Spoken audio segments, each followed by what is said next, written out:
আসসালামু আলাইকুম। কেমন আছেন সবাই? নিজের দুর্বলতা এমন কারোর কাছে প্রকাশ করা উচিত যে এটা নিয়ে কখনো কটাক্ষ করবে না, দুর্বলতাকে সক্ষমতায় পরিণত করে দিবে। নিজের দুঃখ কষ্ট এমন কারোর কাছে প্রকাশ করা উচিত যে দুঃখ কষ্টগুলো বুঝবে এবং সেই দুঃখ কষ্টগুলোকে সুখে রূপান্তর করে দিবে। নিজের অক্ষমতা এমন কারোর কাছে প্রকাশ করা উচিত যে অক্ষমতাকে সক্ষমতায় পরিণত করে দিবে। নিজের ভালো লাগা মন্দ লাগা চাওয়া পাওয়া সব কিছু এমন কারোর কাছে প্রকাশ করা উচিত যে সেগুলো বুঝবে। নিজের সাথে হওয়া অন্যায় অবিচার এমন কারোর কাছে প্রকাশ করা উচিত, এমন কারোর কাছে বিচার চাওয়া উচিত যে সুবিচার করবে। আর এত সকল গুণের অধিকারী একমাত্র আমাদের মহান আল্লাহ তাআলা।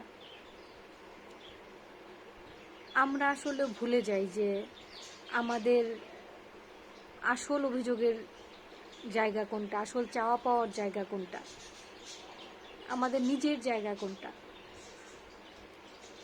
আমাদের নিজের জায়গা হচ্ছে আমাদের সৃষ্টিকর্তা, যে দুনিয়াতে আমাদেরকে সব থেকে বেশি ভালোবাসে। আমরা আমাদের সৃষ্টিকর্তাকে ভুলে গিয়ে মানুষের পেছনে সময় ব্যয় করি, নিজের ভালো লাগা মন্দ লাগা মানুষের কাছে প্রকাশ করি, যেগুলো দিয়ে পরবর্তীতে ওই সব মানুষ আমাদেরকে আঘাত করে।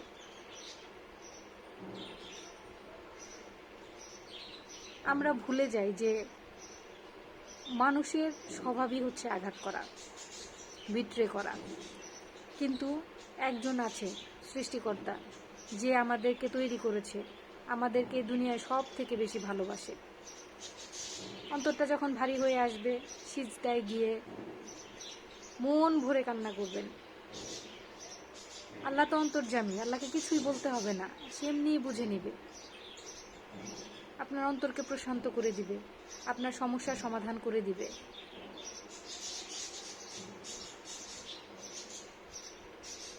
এখনো সময় আছে, আমরা আমাদের সৃষ্টিকর্তার কাছে ফিরে আসি, আমাদের রবকে চিনি। সময় চলে গেলে কিছুই করার থাকবে না। আমাদের সব চাওয়ার সব পাওয়ার একটাই উৎস, মহান আল্লাহ তাআলা। আসুন আমরা মহান আল্লাহ তাআলার কাছে ফিরে যাই। ভালো থাকবেন।